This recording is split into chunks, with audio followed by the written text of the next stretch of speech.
Tenaga ahli Kemenpora bidang diaspora dan kepemudaan, Hamdan Hamedan buka suara terkait peluang Cirus Margono dipanggil Sintayong ke Timnas Indonesia.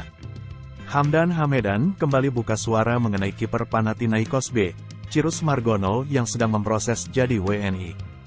Hal ini ia sampaikan saat diwawancara Yusa Nugraha di channel YouTube pribadinya pada Jumat, tanggal 2 Juni tahun 2023. Kalau dia punya kewarganegaraan ganda terbatas, dan salah satunya Indonesia, dia, Cirus, bisa tinggal dipakai, kata Hamdan Hamedan dilansir bolasport.com dari channel YouTube Yusa Nugraha.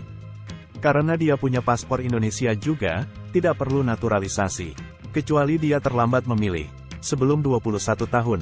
Seperti di kasusnya Cirus maka dia harus mengirimkan permohonan kewarganegaraan Indonesia, tambahnya. Proses ini berbeda dengan proses naturalisasi yang dijalani seperti Jordi Amat dan kawan-kawan. Hamdan menjelaskan bahwa Cirus Margono bahkan sudah memiliki KTP, namun saat ini yang sedang diproses adalah paspor dari sang pemain. Cirus bukan naturalisasi, dia bahkan sudah punya KTP, kata Hamdan. Paspornya belum, kenapa belum bisa? Karena setelah umur 21 dia harus memilih.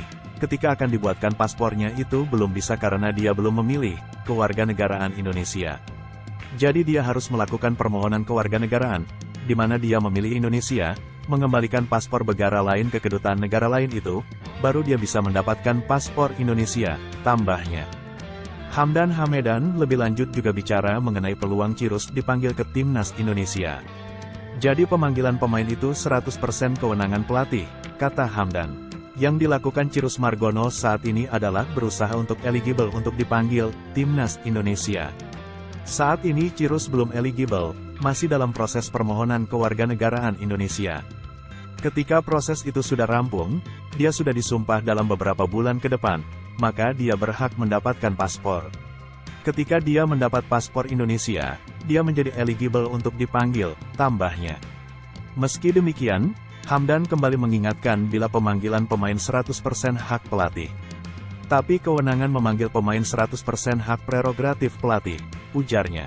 Yang bisa dilakukan pemain adalah bermain sebaik mungkin di klub masing-masing, sehingga pelatih tertarik untuk memanggilnya. Saya percaya untuk timnas harus pemain terbaik, bukan karena network, bukan karena faktor lainnya, harus karena faktor teknis dan sporting only, tambahnya.